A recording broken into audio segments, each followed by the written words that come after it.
now, gang. Welcome to episode 35 of the Paper Street Podcast. Appreciate you all tuning in whenever, wherever, and however you're doing so to this genre film and filmmaking-centric program presented by Paper Street Pictures. As alluded to in our bonus episode, the drop between this and episode 34, my trusty co-host Becky Sayers is traveling a whole lot this month, and because of the nature of this installment, which features multiple guests, I am braving it alone here and just letting the esteemed panel we gathered for this particular discussion wax about the topic at hand, as they are all well-versed in the realm of running theaters, running festivals, and acquiring and distributing films. So I won't stay long here. Without further ado, let me pitch to it. I do hope you enjoy this informative discussion on movie theaters and the state and future of cinemas.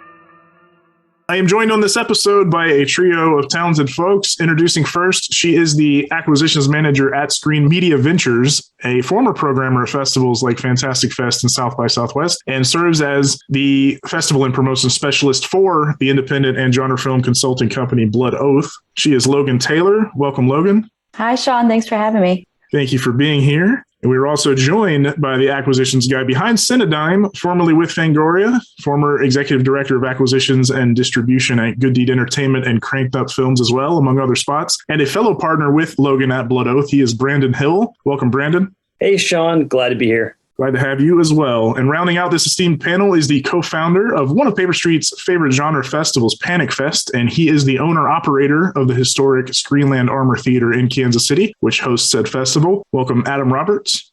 Thanks for having me here, Sean. Yes, again, thank you all so much for joining us on the program here. The idea of this discussion kind of came about from just watching in real time in recent year or two, the changing state of theaters, the theatrical model, theatrical distribution or lack thereof, some of which was already changing / in motion kind of pre-pandemic, of course, but some of which might be moving much faster because of the pandemic really threw a wrench into things. So having folks who work with acquisitions, distribution, festivals, and even a theater owner on the program to talk about the state and the future of theaters kind of seemed a timely topic. And before we get in the weeds here, I guess I'm just first curious to hear what each of you might think in broader terms about what the state of theaters are, where they may be heading. And I think maybe, Adam, we should hear from you first on this, only because you are arguably the closest boots on the ground, if you will. Sure. Well, a lot's changed because of the pandemic. It kind of accelerated not only the movie going industry, but just, I think most of our daily lives, right? So things were expedited, I think, where we were already going to go maybe in 10 or 15 years, I think became a year or two. And that was, more true, I think, for movie theaters because of all the streamers, right? So we've always been adapting. I think the independents were more agile during the pandemic. We've always kind of been that way. I think people like my theater. We play everything. We're not just an art house theater, which is kind of how the independents were. They were kind of two different breeds here. There was like the mainstream theaters, like the AMCs of the world, and they would play mostly mainstream content. And then the art house theaters. And then there was kind of some weird indies, but those indies were usually like, 10 plus screens that would play a little bit of everything. And then there's the funky theaters like mine, which is a 4-screen theater, but we play at everything. So we do repertory, we do first run mainstream, first run art house, and then independents, kind of everything in between. And over the last 10 years, we've shown everything on whether it's day and date or, a Netflix release, while the big guys like AMC have been protesting that they will never do that. And of course, that's starting to change now. That those big theaters have taken the biggest hits over the last year because it's so difficult for them to consistently, buy new recliners, make the screens 10 times higher, get the craziest sound, spray you in the face with water, fart smells, all that stuff costs a lot of money. And they keep chasing gimmicks. And what will never change is what's on the screen in front of you. So we are always reliant on the best content available. And that's been kind of hard to come by in the last 24 months, but we survived. It wasn't easy, but we've learned over the last decade, like how to, stay nimble and work where, we don't have the budgets that the AMCs of the world do, or even like the Alamo Drafthouse of the world. We have to kind of keep our boots on the ground constantly and be watching for the best content so that we can create the community theaters and kind of get back to what made going to the movies so magical. And I think really over the last 24 months, I know I feel this way, but I am sick and tired of my couch. If I can never see my living room again, I would love to never step in and watch a movie. It's back to like kind of only shows for me if I can make that happen, because we spent so much time at home. We spent so much time watching content and really treating it kind of like shit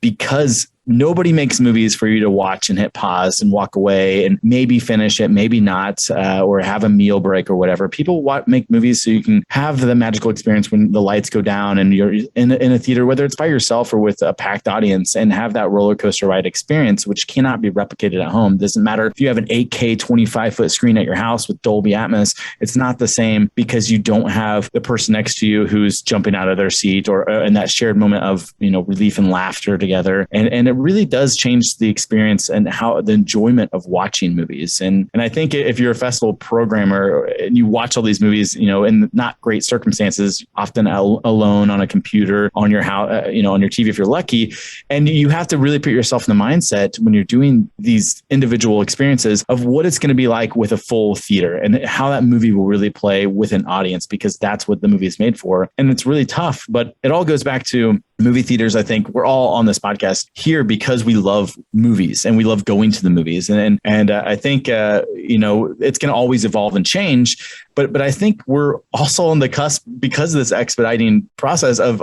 everyone having and rushing to their own streaming service, of the collapse of a number of those services and the consolidation of those, which isn't great. Consolidating studios, the big studios, isn't good, because you're putting the power of making movies in fewer hands, and that's not great. But I certainly think that the future is bright for smaller cinemas. I think it's much murkier, I think, for the 20 to 30 screen multiplexes that are spending hundreds of millions of dollars every year on new equipment. But yeah, we can kind of get into all those things. I kind of ran the course, but we're very optimistic. Yeah, no 24 months in, we're still here, and we actually grew all of our audience over the last 24 months because we were so nimble. We were showing everything. We were doing it in the safest way possible, where we weren't putting our bottom line first. We were putting the safety of our customers and our employees first, and then making sure that we still had content. We created a pop-up cinema outside for a whole summer so people could still watch movies and still find those experiences in the best way possible, because we really still care about how things look and sound. No, we're glad to hear that, and good for you for taking, the safety above the bottom line. That's not easy to do when you're a smaller business, for sure. And to Logan and or Brandon, has your approach on the sales, distribution, acquisition side, and all those bits in between that you guys do, would you say that model was already changing greatly pre-pandemic? Obviously, it's been expedited a bit, but have you seen it just change a ton in this 2 years since? Like the theatrical run for a small film, even limited, is that even a major consideration right now for new low budget features you might acquire? Yeah, I mean, for me, like in my kind of experience and background, I mean, I was working at companies that we were really theatrically focused. And when we would acquire films, we're always thinking about what makes the most sense from a theatrical perspective. Is this a true traditional rollout, platform release? Is this a day and date, et cetera? And, now, especially, I guess, since the pandemic's hit, and particularly with the, current companies I'm working with, the theatrical component is sometimes harder. Like in some ways it can be an afterthought depending on the film. There's some movies I'll look at and, would love to do something theatrically, but it's been so difficult the past couple of years to really, get the word out about the film and really see returns where it makes sense to do theatrical. So it's been tough, depending on the company, the film, et cetera. And it's certainly like a case by case. I mean, I think there's some films where they really won't, they'll basically die without that theatrical piece, in my opinion. And I think, we can't ever forget that word of mouth is, so key to a lot of these film success. And you kind of lose that when it's just going right to streaming. Even day and date, I would say, is the same thing. It's just, it gets kind of lost in the shuffle. And there's so many films put out constantly digitally. And so for me, it's like, I'm hoping we're going to get back to a place where it's a little, like the overall theatrical market's a little stronger than it is right now. But at the moment, there's certainly select films I'm looking at and thinking, okay, this still would fit and make sense to do some sort of, maybe it's a coastal release. Maybe we're doing LA and New York or select other cities or what have you, depending on the film and what it is. But I'll admit that it's definitely been much more difficult, the last couple of years than it used to be. Yeah, I guess, it's a little different from my perspective. Screen media has always really specialized in the day and date space and just transactionally. And in kind of the best case scenario or like the most ambitious scenario, we'll do like 100 screen kind of theatrical release.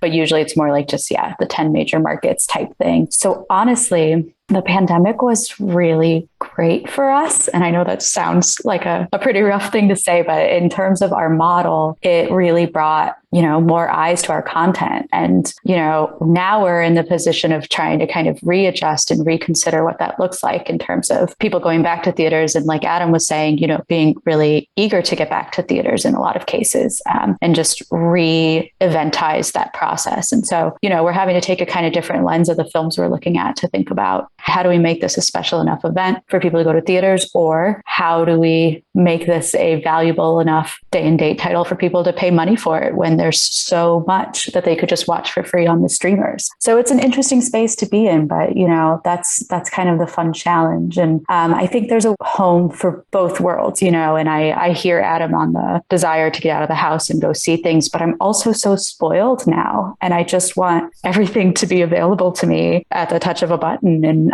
I think figuring out the balance between those two things and what makes something genuinely need to be theatrical versus what does work on your couch is kind of the next frontier that we have to address. It's interesting. You mentioned the word eventize, and one thing the pandemic obviously did was push certain films straight to streaming, as like many theaters nationwide were closed for a very, very long while. Disney's live action Mulan and a few of their and Pixar's animated features among them. But while lots of releases have greatly underperformed in the time since they've widely reopened again, Spider-Man No Way Home being this weird phenomenon by itself, like with Spider-Man's success, despite so many others not moving the needle, do you guys all think like that's a sign of audiences saying that they do want it to be an event or something that just feels big time? Because you even mentioned you guys kind of have to strategize what feels like an event and what will make people get out of the house. So at this point, is that the key factors? Like, will this get people out of the house? And obviously you see a movie that's a little broader, a little crazier, maybe action oriented or something, and you do think that direction. But I guess, Adam, really a side question to this too is like, do you see any kind of demographic change? Like families will still turn out for big animated films and young folks are still turning out for the big franchise fare. But are you seeing this gulf after that? Because older folks are just not coming back to cinemas. And that's been shown with a lot of the quote unquote adult movies since then vastly underperforming. Well, families really haven't been given a true opportunity outside of like superhero films. Disney's been avoiding theatrical releases pretty much exclusively, even with, terrific films like Luca and Turning Red. Like both movies were in position to be theatrical and then the last minute turned to Disney Plus releases. And I think Disney is probably going to be the one to really shift the needle in probably a positive way for theaters like us who like to show a lot of diversity, because movie going business is strange in the sense that like working with Brandon or Logan on a release is going to be a lot different than working with Warner Brothers or Disney, and that's what really does make it hard to show everything, because they're less nimble. They don't really want you to show anything else on those screens, right? So they have like a minimum shows per day and you can't really take any other shows away. And it's just this like antiquated thing. It's like some movies don't perform at 9 p.m. Some movies don't perform at 11 a.m. And right now the older audience, 55 plus really hasn't come back to the theaters. And I don't necessarily think that they've turned to renting a lot on VOD. I think that I don't know what they're doing. And families, we'll see. I think Sonic is going to be the first like kind of test. And it was the last huge, movie before the pandemic. That and Raya and the Last Dragon were the last two kind of drops before 2020 kind of blew everything up. But when you look at like creating an event, we don't have to spend a single ad dollar on Spider-Man, really. I mean, we do only in the sense that we're competing with AMC, but we're not really advertising the movie. We're more advertising our business and choose local over choose this ginormous chain, right? And who doesn't really care about your overall experience. And I think what really, like when I program small movies or big movies, I look at how can I fulfill the audience, that making sure I'm taking care of everybody. And I think the label you see doing that the most, well, the two labels is A24 and Neon, that they've created their own brand, right? That everyone recognizes what type of movie, and it doesn't even matter what it is. Like you can have a movie like X, which is by and large, a straight slasher movie, maybe the most commercial product they ever put out. But people don't care because it's got the A24 branding on it, and people are going to go see that. And they had, they struck pretty big success with The Green Knight last year. And then, Neon's been climbing the ladder pretty quickly and building the same type of niche brand, which, labels like Screen Media, people don't recognize that quite as much, but they've put a ton of films out over the last decade that, everybody recognizes that, but they didn't really create the brand. And I think you're going to see the shift of studios trying to, rather than create events for every film, really try to emulate what A24 is doing and create this, kind of sub pop, like what they did in the late 80s and 90s with their record label, like create this identity or create a label identity, kind of like we've seen with Shudder and things like that. And hopefully I think studios will find that rather you don't have to have a full theatrical release. You could just offer it to theaters, and not everyone's going to be able to have every streaming service or want to spend $2 or $20 on a PVOD title. But if I'm a theater and I want to play a couple shows, I think work a little bit more flexible on terms with each other to try to get, because for a smaller label like Cinedigm or Screen Media, it might be more beneficial for them to have somebody like our theater that could, support them in a marketing sense. And even if it doesn't do a lot of theatrical, maybe it makes $500 or something, which is, not bad, not great. It just kind of is what it is for a couple shows. But it certainly puts, the marketing out to the, 10,000 people on our newsletter that all of our, these small cinemas do. And maybe they'll miss it on our screen, but they'll check it out on VOD or when it comes to Netflix or something like that. And I think that's where we have to really partner together with smaller labels to work to build a better, I guess, future.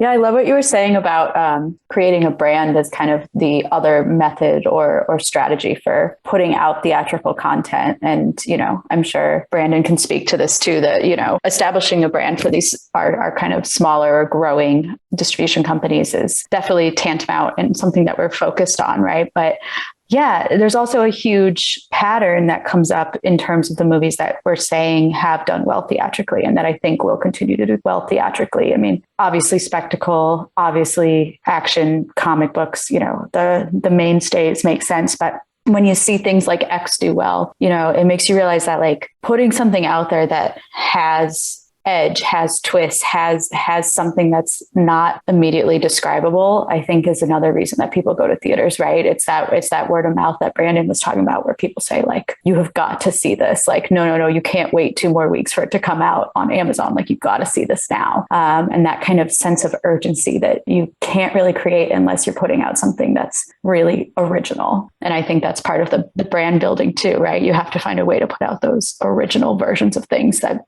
bring people to the theaters. Mm-hmm. Yeah, I mean, you guys kind of covered it pretty well, but for us at Cinedigm, we have a bunch of different brands that we've been, both building and continue to build through the pandemic. And, for example, with Screenbox, I mean, we acquired Bloody Disgusting and basically took on Screenbox, which has been around for a while, but really we're repurposing it and having, Bloody Disgusting and along with myself and a few others, really work on that brand and making it special, making it something different. We're not looking to be just, another kind of Shudder. It's its own thing now. And so we're really, as you can probably imagine, we're having to kind of build that trust with an audience. And so each of the brands that are kind of part of this, Cinedigm umbrella, we're essentially, having to, well, I guess we had to build it from the ground up, but now we're basically earning, hopefully trust and respect, just like what A24 and others have done in this space. And there's a period where there wasn't such a thing as an A24 film or a Neon film or what have you. So it's kind of a similar situation. And A24, by the way, I have to say is fascinating because almost every single film that they have looks a certain way and you just can tell it's an A24 film.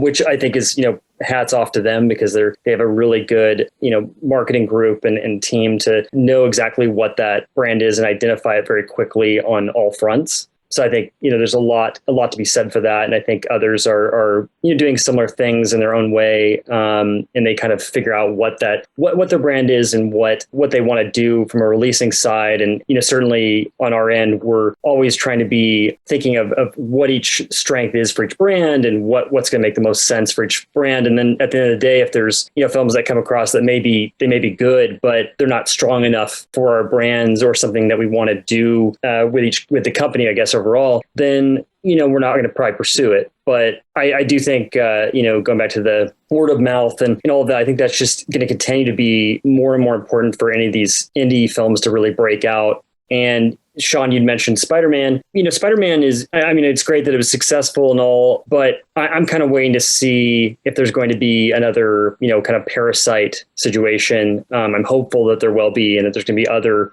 films that will break out. I think there's a lot of great stuff out there. And even at the festivals right now, there's some good films that deserve, that kind of attention. So I'm hopeful that's going to happen very soon. No, agreed. And I think there's always that one that'll eke out of the studio, even like against the studio's wishes, there's like the diamond in the rough that always seems to find its way out and start a new trend. But it's funny, you guys mentioned A24, and I never really thought about it to that capacity, but it has become what kind of Miramax, Fox Searchlight, even Dimension Films kind of were starting to do, where you'd start to recognize a Dimension film because it was a lot of those like Scream, in the wake of Scream horror movies. And then, A24 has certainly done, and I guess Marvel in the macro level was the first company to really, in this modern era, go, you're coming for our logo. Don't worry about what this is. I don't care if you've never heard of Eternals or Shang-Chi. Like, you're coming for this big red logo called Marvel that you're expecting a certain level of whatever. And A24 has now hit that moment where Ty West X is actually not like any A24 movie, but people went because it was an A24 movie. So they've really taken hold of that. Like you said, with Shudder and with Netflix, there's a lot of brand loyalty, I think, out there in this country. We have a lot of, corporate worship. It's really weird sometimes, whether it's In-N-Out or Elon Musk companies or something like that. But building that brand and building that trust, I think, is certainly important. And even still, you mentioned it's still going to be case by case, depending on like how much you think it has broad appeal. But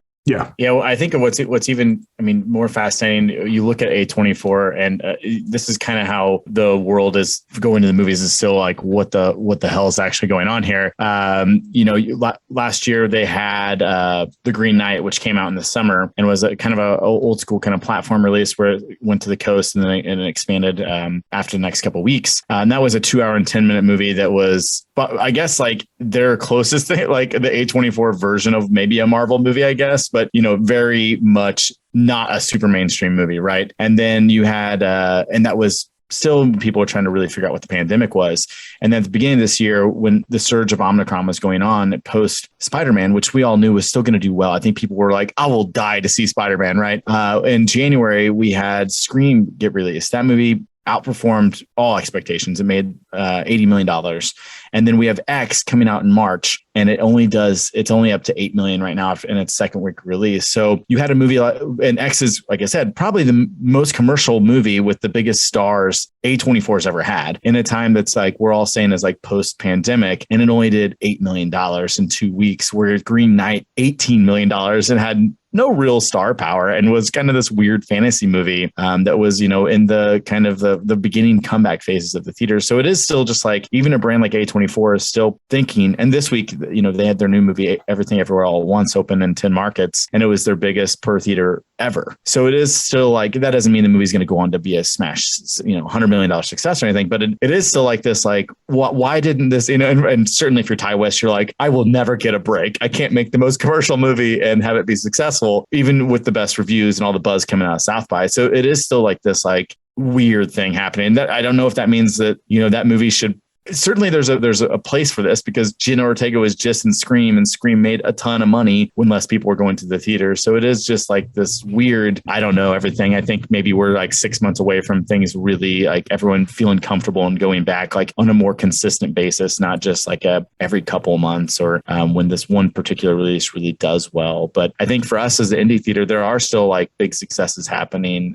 It's not for all the chains, but a lot of the indie content we're talking about has been doing really well for us and has been doing, 2019 and early 2020 numbers, like The Tragedy of Macbeth, like The Green Knight, some of these titles. And then stuff like, one won't do well at all. Like Spencer just kind of fell flat when it came out. And so there's kind of no rhyme or reason what's happening, I think, right now. And it's really hard. And it's really frustrating I'm sure for everybody else on this call that are trying to figure out what to play in theaters and what not to play, because I don't think any of us have the answer. And I think the audiences are only making it more confusing. And then you got Apple in here just doing crazy shit like buying Coda, which is a terrific film, but they bought it for $25 million.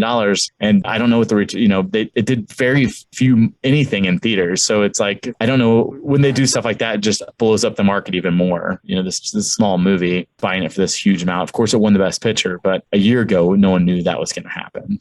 I mean, I think more than anything, that was a play for their streaming service, right? So it's like they're right now building that trust. They want to prove that it's worth having yet another subscription, with them, because they've got both Coda and then Tragedy of Macbeth and more to come. So I think that was more than anything probably why they did what they did. And now, of course, with it winning Best Picture, they're going to get a whole bunch of new subs. So that's here's a question for you guys. Yeah. So the movie made less than $1 million in theaters. And it's basically been out for on and off in theaters for like 6 months. Deadline reported yesterday that it had only been streamed about 970,000 times. And then Apple said today that they anticipate 10 million subscribers from that. Wow. Do you think that that's realistic? And is it going to have the same effect? Is it actually a zero sum? Is it going to be they're all going to do a trial or that 1 week or 1 month, and then they're going to abandon ship like what happened with HBO Max with Wonder Woman and The Matrix? You see a big jump, and then 30 days later, a huge drop. Yeah, I mean, they're going to have to stay sticky, right? I mean, that's the name of the game for streamers. Like, they're never going to recoup $27 million for that movie, and they never intended to, right? But they needed to build a brand, and they needed to be competitive. And I mean, I frankly did watch last night, and I was like, dang, they were savvy. Like, I didn't think they were savvy when they spent that much money, but they just won a Best Picture Oscar at like their first year out of the gate. I mean, you know, if they want to prove to people that they have, you know, good curatorial skills and like high quality content, they've done it. So now all they need to do is have enough come out, you know, like the Netflix model. They need something once a month that keeps people hooked. And I'm not sure they're going to be able to manage it because, you know, like what came up at the beginning of this call, like there's not that much content. There's not that much quality content that's been made during the pandemic. So it's pretty hard to find those titles. But I think it was a good move if they can keep it up. It's just that's the name of the game, and definitely the hardest part for all these streaming services that are competing at such a high level right now. Well, and like to add on to that, yeah, I don't think Apple's necessarily recouping on this one title per se. I think it's really more of a, you know, long-term play. Like Logan said, you know, it's kind of staying sticky and bringing in more films, but, you know, they also have their, you know, Ted Lassos of the world. And if they keep that up, they're going to have a pretty solid amount of films and shows, you know, going into the future. So they're certainly, I mean, gosh, a few months ago, it was like all the talk was about Power of the Dog, right? And then Netflix having a win this time. But then Jane got her director nod, of course. But at the end of the day, Coda was the, you know, winner there. And so that was, you know, like Logan said, that was huge. So it'll be very interesting to see where things go from here with them. Yeah, I'm with you guys. I think the 25 million was the long con. It was the build up. They didn't have no guarantee of these Oscars, but it is a multiple Oscar winner now, and you're using that as clout now to acquire something else. But yeah, to Adam's question about 10 million, I think maybe they're thinking 10 million counting all the people who sign in to watch one season of something or just jump in to watch the movie. But that seems like such an astronomical number of subscribers. When you did see what happened with Warner Brothers, the HBO Max the whole year, some filmmakers didn't even know their movies were moved to HBO Max, as you guys probably remember during that whole phase, and some didn't take kindly to it. We even saw Scarlett Johansson file suit against Disney for not factoring her contracted box office compensation into their move of Black Widow to the streaming service. But yeah, Warner Brothers did say they do not intend to repeat that day and date style for the bigger stuff, for the tent poles. But you know, the ever shortening theatrical window still looms large, obviously, and is here to stay, I'm afraid. You know, I don't think the theatrical windows for us, it's not the big. I think it's more worrisome for movies that are $75 to $200 million. Right. They're losing their ass on those, you know, putting them out because you're giving. Pirating is still a play here, and it's going to continue to be bigger plays when they do stuff like that. And you're giving them a 4K copy that's in perfect quality almost immediately, which is, you know, certain. You look at The Matrix, that movie way underperformed, and you know, Village Roadshow is doing the same thing. They're suing them because they lost so much money on the box office, and you know, putting it right into HBO Max. But for us, like, I don't really, it's never been a competition. Like, I think if we all can hit the same markets together, or, you know, for those big movies, realistically, we need 14 to 21 days. And that's all the box offices that's truly going to matter. After 14 days, it's diminishing returns. And that's why you have studios that just, you know, try to put you in these 3 or 4 or 5 week guaranteed minimum play links as theaters, which, you know, hurts the theaters, but it keeps their content on screen. But it's, you know, that third week, you're getting tiny audiences. And that's not just independent theaters. That's the biggest theaters in towns. You know, you go to those, unless it's Spider-Man, you know, the rare instance of that. But something like this weekend, The Lost City made $30 million, you know, in 2 or 3 weeks, no one will remember what that movie is. And it'll be, you know, hanging around probably $8 or $9 million, but that's across 3,000 or 4,000 screens. That is making like $300 or $400 per theater, you know, and you put it into assuming the average ticket price is 11 or 12 bucks. That's not a lot of people coming into those theaters. So that's, I think, what you're going to see adapting for us. But the theatrical window, I think, for smaller movies, something like X, they would maybe benefit from keeping their marketing budget in that 30-day window. And after 14-day exclusivity to theaters, it's, PVOD at least, so they can capitalize on their marketing and continue to, and that helps with theaters too. It puts all that marketing spend for that particular title in a 45-day run rather than bringing it back, and back and back and back. But no one knows what Disney's doing. They could just burn all the money in the world, then for their subscriber growth and try to be the last man standing and just keep buying up people like Fox and owning libraries and holding properties hostage. Right. On a side tangent, have you noticed that there was a lot of rumor that Fox movies were going to suddenly be harder to grab for repertory screenings? Have you found that to be the case yet? They're not available for anybody who is a first run theater. I see. Okay. So that was immediately the case the week after Fox was purchased. So the Fathom event of Die Hard is what you're saying? Correct. Yeah. Unless they do something like that. They've done a couple Fathom events, and in the pandemic, Disney did do some stuff like they did Star Wars and a couple of things. But unless you're like a drive-in, a second run theater, repertory theater, something like that, or they're doing like a Fathom event, which they've done very few of, and they'll let Rocky Horror play. That's the only title that is available right now. But it's a shame because their catalog is one of the best. I mean, Fox is a historic studio and there's just countless films that, you can't play Raising Arizona. Come on. You can't play The Predator or any of the Alien films. You can't play, there's countless films. It was a sad day when that happened. Well, it's the same problem in terms of being able to license any of those films for streaming purposes, too. Because, certainly I would love to have a bunch of their films on our channels here at Cinedigm. But similar as you with theaters, it's the same problem. They're going to want to utilize them mostly for their own channels. And so at least for now, it's pretty much impossible to get their titles. Can I just go back to the idea of these shortened theatrical windows at like this really idealistic version of a theatrical landscape that I have where, if every movie could only play 2 to 3 weeks in a theater and you had enough content really being developed that you could keep up that kind of pace. And then you had, I just think that there could be, more variety, more risks taken, more people who just steadily go because they only have this short amount of time. I think that the window, before it's released at home, it's still a problem. I get that. But like in terms of actually keeping limited theatrical runs and maintaining that balance over time, I just think that could be really exciting and be something that really benefits, smaller distributors because, I'd like to believe, and Adam, please correct me, that theaters would take more risks with us if you had theaters that you knew for a fact were going to be open because we were all playing on the same kind of field. I obviously am coming from a place where I don't really care whether the studios thrive in that model as much as my desire being that art house cinemas and art house theatrical was more widely embraced again.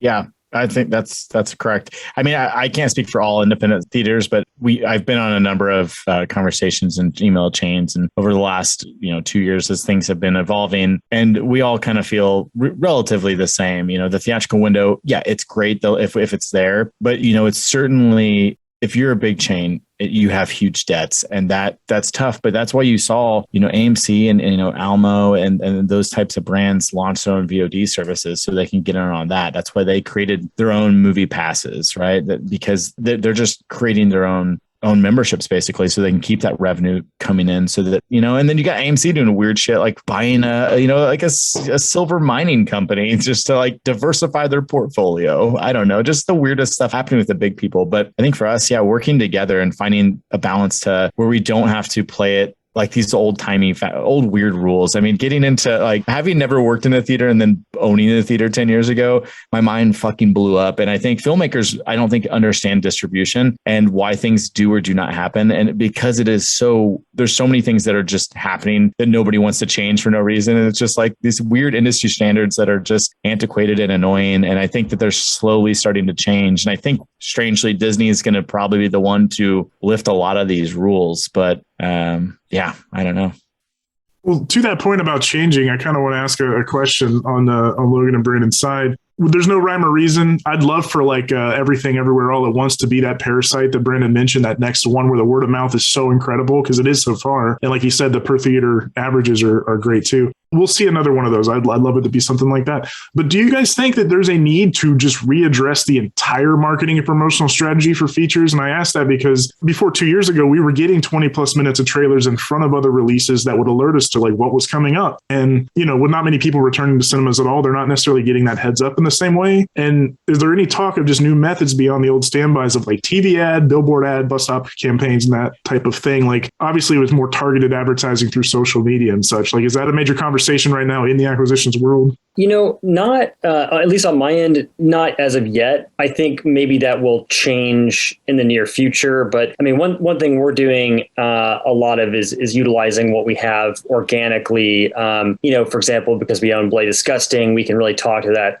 audience directly about any of our horror related films or projects. And, similarly, because we have this network of channels, we can utilize those, during the release and really direct our audience via ads and such to wherever the film is. So that's certainly part of the strategy. But I would say there isn't an overall change or anything super experimental just yet on our end.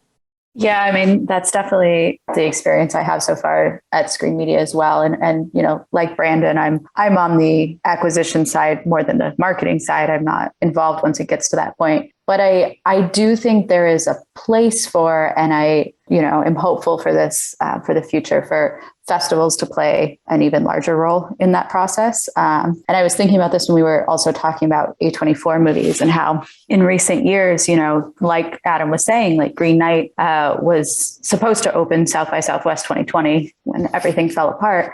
And they played X this year, and they played Bodies, Bodies, Bodies, which isn't one that they haven't even set a release date for. And I think, savvy distributors are learning how to use the festival space to both test their movies on audiences and to market and to find, ways to really build that buzz. Because, a lot of these Bloody Disgusting level publications out there are talking about festival movies in the same way that they're talking about theatrical releases, and they're putting out reviews in a very similar way. The trades are reviewing festival movies on the same level as the big titles that are going out in theaters. So a typical consumer might not know the difference, and it might be the same level of marketing and exposure for a movie coming out of a festival as it would be going directly into theaters. So I think there's a lot of good strategy to be done there, especially now that festivals are coming back in person, and that can be really leveraged. I don't know if that's your experience, Adam, or how your pipeline works between your festival and your theater. I think we've kind of always taken the approach, and I think it's only started really working because of the pandemic. I think with Panic Fest, we've always been community-based and really trying to put filmmakers and attendees on the same level. We're not favoring either. And I think there's multiple different types of festivals. I think that there's festivals that are just kind of industry festivals, like the Sundances, and South by Southwest is pretty much all industry people. I feel like very few, actual normal people just going to attend the whole fest, at least. Where we really drive very similar to, I think, how we run our theater, which is just trying to build that community so that they come back and they organically find us. Like Brandon was saying, I think having an asset like Bloody Disgusting is the same as us continually to build and give the audience what they want so they can trust us, so they can trust our programming. And that's something, that really, like the Warner Brothers and, the AMCs of the world, they can't curate like we can curate. And I think that gives the A24 experience, kind of, which we're all talking about, which is this branded curation where they have trust in you as a brand, whether it's Screen Media or Bloody Disgusting or Screenland or Panic Fest, that you built that relationship with them, and then they share that with their friends. And it's, something that is really hard to replicate. It's truthfully like almost impossible to build that organically, or to build that any other way than organic. Like, you can spend all the money you want on social media, but a lot of that is just dead likes. You're not really getting conversation. You're not really creating that, because we all know it's very hard to create viral anything and true conversations online. So we've been fortunate enough to spend the last decade, building from ground up, like a community here that's now gone, first national, now international with our festival. But yeah, it's, I don't know the answer, like, other than like, be a good programmer, be a good person, and like people will like you. I don't know. It doesn't mean you're going to be rich off it, but at least people will, hopefully like and respect you and want to work with you. Well, to Logan's point about, trying new strategies with the festivals returning, and I do hope they begin to factor more in with quality programming and such. But Brandon also kind of mentioned that there's no rhyme or reason sometimes where we talk about the good word of mouth and the good critical reviews of Ty West X coming out of South by. But in that vein is South by the new Comic-Con, where the thing that has all the hype doesn't translate to box office later just because, people lost their minds for it in a premiere setting in a excited room that hasn't proven to always translate to wider box office. And yeah, I am hoping some new strategies kind of get employed in this modern age, because even in the larger level of the big studios, the amount of people that were unaware that Spielberg of all people had a brand new West Side Story movie that he made for $100 million.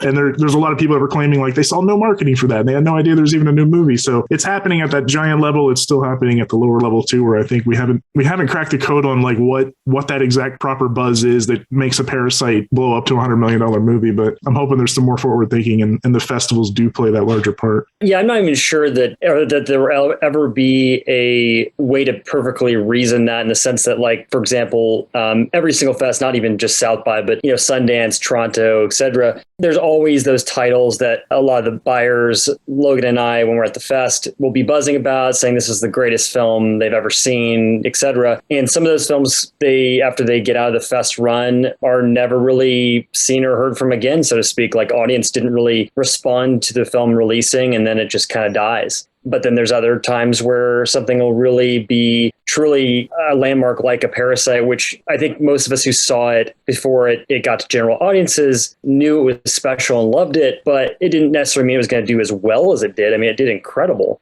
And I think there's a few instances where that's the case, but it's almost impossible to predict that. It's kind of a gut thing, and you have to take some swings, from a distribution perspective to really have something that is going to connect. There's going to be some that you think are going to connect and they won't. And then there's going to be some that just really surprise you. Yeah, I think this comes back to that point Adam said before about when he was talking about, older audiences, we don't even know what they're watching anymore. We don't know where they are. Yellowstone, it sounds like. Yeah. Well, where do they find their content? Because, I talk to my mother and I'll be like, oh, Screen Media has a new movie. And she's like, I don't know how to get it. And I'm like, oh, that's a huge problem and a huge, hurdle that we have to figure out. Because we advertise on the platforms where our movie is available largely, so if older audiences aren't figuring out how to download Vudu onto their smart TV or use Amazon Prime on their TV to purchase films, if they're not figuring out these little steps, then of course the marketing's missing the mark, because we just aren't even aware of where people are seeing things. If it's not on cable anymore and it's not on those platforms where the movie's actually available, how do you reach them? It is quite a difficult challenge. Well, I think the difficulty you all probably have to face is content, especially in the last 2 years. So much has been put out into, whether it's theatrical or VOD or, a TV show or streaming or whatever. Everyone was chasing content because they were getting astronomical numbers. And what they maybe did is they minimized the true impact of what movies are and really just created content. And now I think there's this warped perception of movies and how valuable they are to people in terms of, and I think that's what you're seeing maybe older people question returning. Is there a true value to that experience? And that's a question we have for people under 25 is, will they even care about going to the movies right now because they've grown up with streaming where everything's quote unquote free and available. And I think it's creating the value that, me as a festival programmer and a theater owner is that community experience. And it's a tough thing to sell that idea in marketing. But if you can convince them to even one time come to see that thing in theaters, they will understand the difference.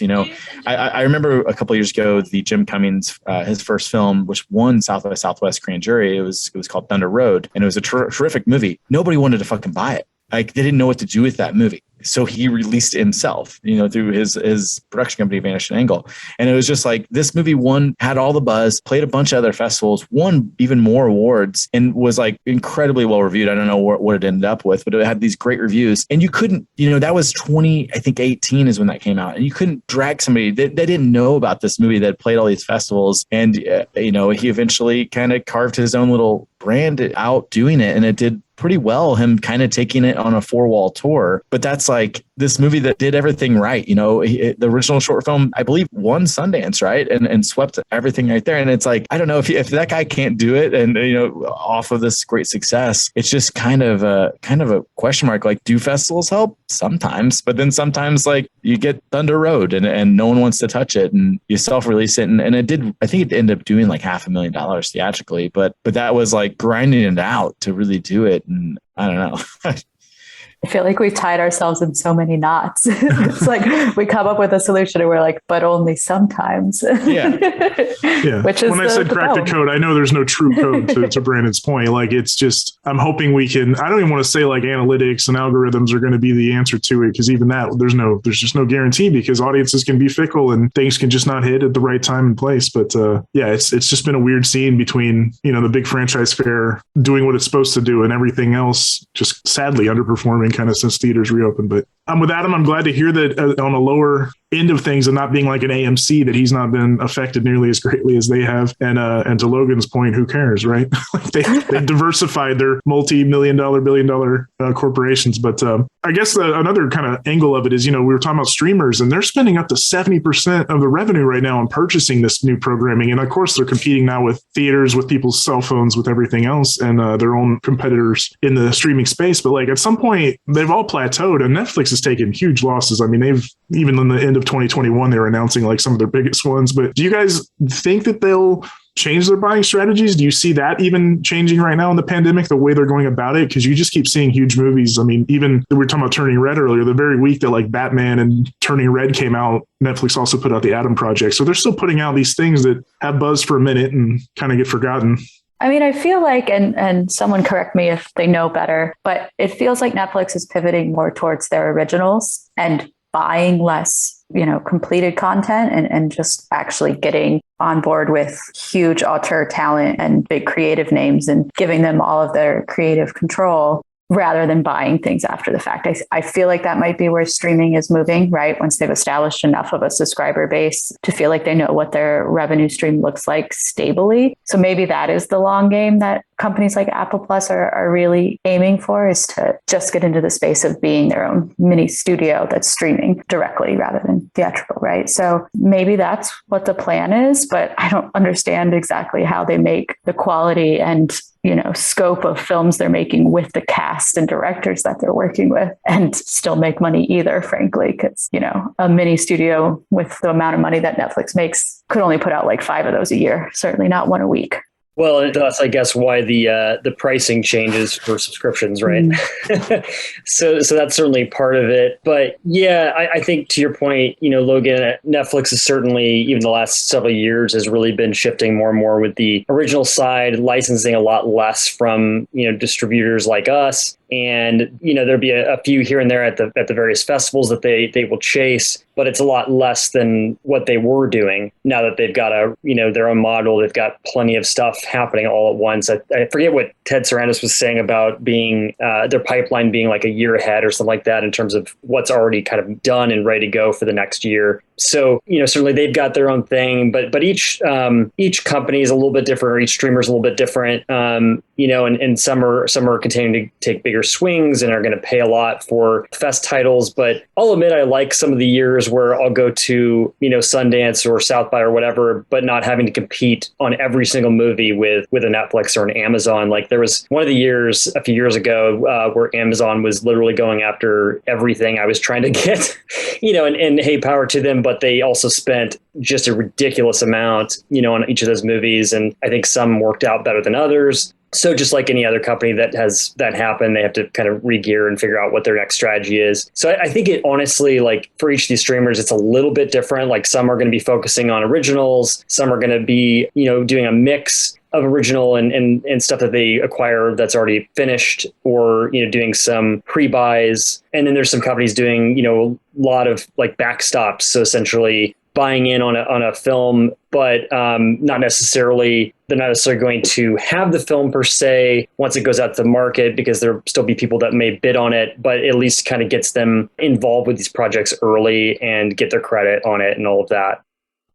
Right. And Adam, have you run into anything? We were talking about Disney being a little stingy possibly in the future with their R-rated content and stuff and not giving them over. But have any of the streamers, like have you happened to have reached out to one and they said like, no, we don't want to put this in theaters, or is that still they're happy to do so because it's more eyes on it? I don't know the formula or the rhyme or reason that like Netflix, like we show a lot of their titles, like they will just randomly decide that this one's available and this one's not. Doesn't matter if it's good or bad. Like they kind of, I mean, there's always like the awards plays that they have a couple of. And in 2019, they did quite a bit of releases. And that kind of shifted in 2020. And I think that they still don't really know what their place is. Amazon doesn't have the brand. I think now that they bought MGM, I think they're going to shift a lot of theatrical titles to the MGM brand, I would guess. That makes the most sense. But, you know, that's another consolidation that I don't think is great. They own this huge library and TBD what that looks like. But if they're going to keep releasing films, which only makes sense, you spend that much money for a library for all these IPs, you might as well make all the money you can. And I think what kind of comes down to think for all of us is that everything's shifting so quickly. Is like when we grew up, when we were all younger, things would like have a momentum. Like a movie would come out, and it doesn't matter if it was a movie that would cost 30 grand, like Clerks or The Blair Witch Project, these tiny little indie that were fest hits that went on to be cult classics,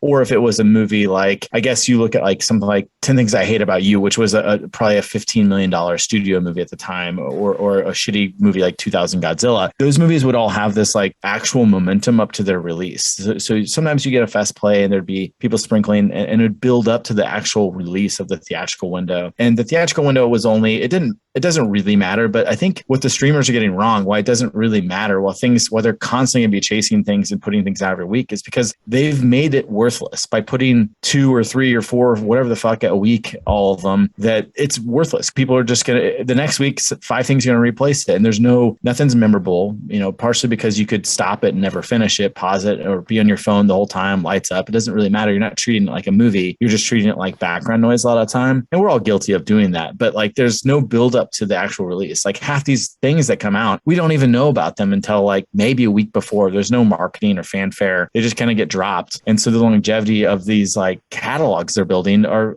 kind of zero. Like I don't give it, like the Adam Project, fine. Like nobody's going to remember that movie next week or 30 days from now. And they spent whatever, the $150 million on it. And it's this absurd stuff happening that they're just treating it like a Twitter post a lot of these times. And there's no fanfare. There's no build up. There's no excitement. It just happens. And, you know, that's one thing, you know, like them or not, Marvel does right, is that they know how to build that. They still know how to churn that fanfare. They still know how to get people excited. And they still know how to, you know, knock out of the park big or small characters. They can still do that. And they still have, you know, you keep that fanfare going because you give it a true life. You have home video, right?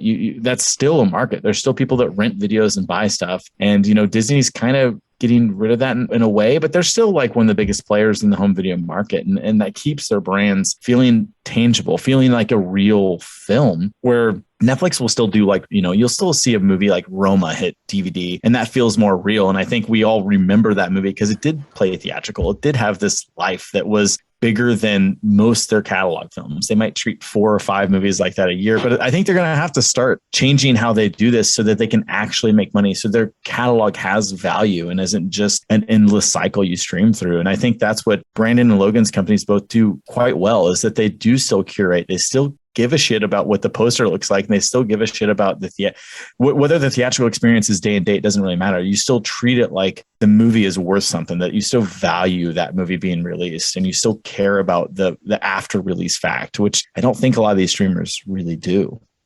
No, for sure. And we're happy that Logan and Brandon, among others, are still taking pride in such things, because, yeah, it's a lot of it's lost art. Like you said, they farm out the poster and it becomes a Photoshop hedge, you know. Yeah, Blood Oath and Paper Street and all associated are trying our best to do that, where it's putting value into all of that from the key art on down, like, you know, how to maximize it, how to put dollars on screen. So you're doing the Lord's work, all of you. So yeah, in closing, I guess, what are, between the three of you, like the hopes, the dreams, the aspirations for where we might see theaters in the next few years? We've kind of touched on different thoughts and ideas of where we might go, but where do each of you maybe see the future of it? I'm really hoping for, you know, true independence and originality and risk taking. Again, I think the pandemic really made, you know, certainly the studios nervous and the theaters nervous. And so everybody was playing it really safe. And I'm just looking forward to there being something edgy and different out there. So I'm hoping that everybody leans into that a little bit now that we're on safer ground. Yeah, similarly, I would say that I really would love to see a renaissance of sorts. I'm still kind of waiting for that moment, like the early '90s with Reservoir Dogs and all these films that were kind of popping. I'd love to see some of those really original, amazing films, and I think they're out there. And I think that once we kind of get through some more of these hurdles for the next year or two, I think it'll only get better from here. I mean, I think already from, in terms of production, there's been a lot of work that's been done about the protocols with how to deal with COVID and all of that. And I think it continues to get smoother. And I think, again, once we get through, not that the world will never be quote unquote normal per se, but I think there's going to be more adapting from both the production side and distribution side. So, I think we have a moment to come, and I think that the indie side is going to get stronger from here. I don't think we're ever going to go down, certainly not without a rather big fight, but I think there's a lot to come here that's going to continue to surprise us. And we're going to, I think collectively on the independent side, we're going to have, some amazing filmmakers to emerge and some really, memorable and terrific films to come in all genres and shapes and sizes, et cetera. So I think it's going to be, I'm optimistic. I think that there's going to be a lot to come and it'll benefit all of us.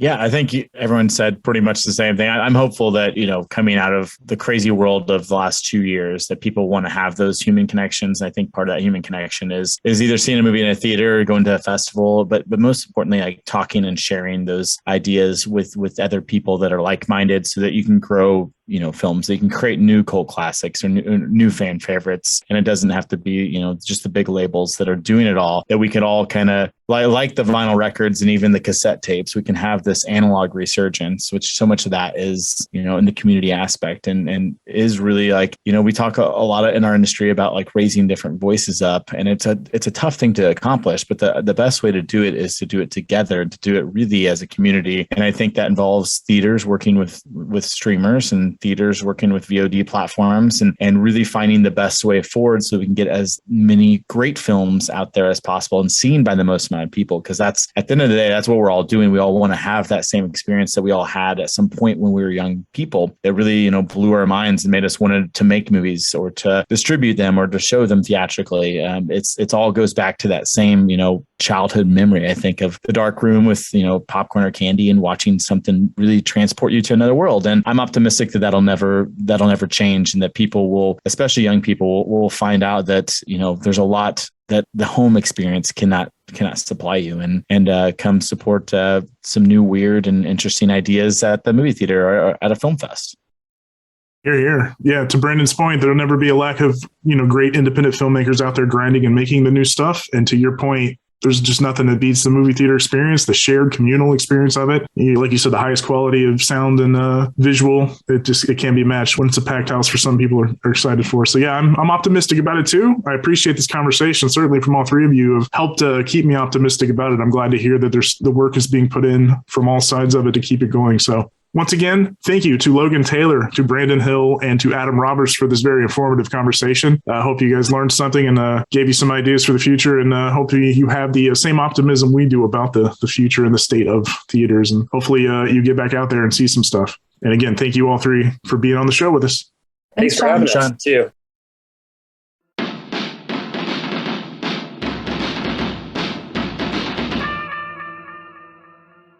And there you have it, a good discussion with some very talented folks. And here's hoping we do find theaters in a few years, not just hanging on, but thriving. I want to thank again Adam Roberts, Brandon Hill, and Logan Taylor for their time and contributions to this timely topic. And to all of you in earshot, thank you so much always for tuning in, supporting this program, supporting Paper Street Pictures. You can find this and past episodes of said program on all major podcatchers, Apple Podcasts, Google Podcasts, Spotify, Stitcher, and now through Amazon/Audible as well. For show notes, check out paperstreetpodcast.com. You'll find links to Paper Street News, links to our social medias, personal and the company's, as well as the guest social media and links as well. Again, thank you for tuning in. Sorry if we sucked. We'll try to do better next time. Until that day, gang, get back to work.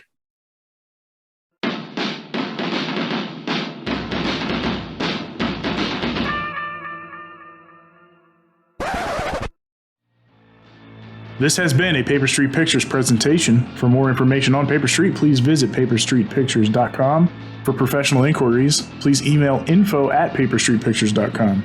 Theme song and incidental music provided by Alex Cuervo. You can check out all of his work at alexcuervo.net, and you can follow this program on Instagram at Paper Street Podcast.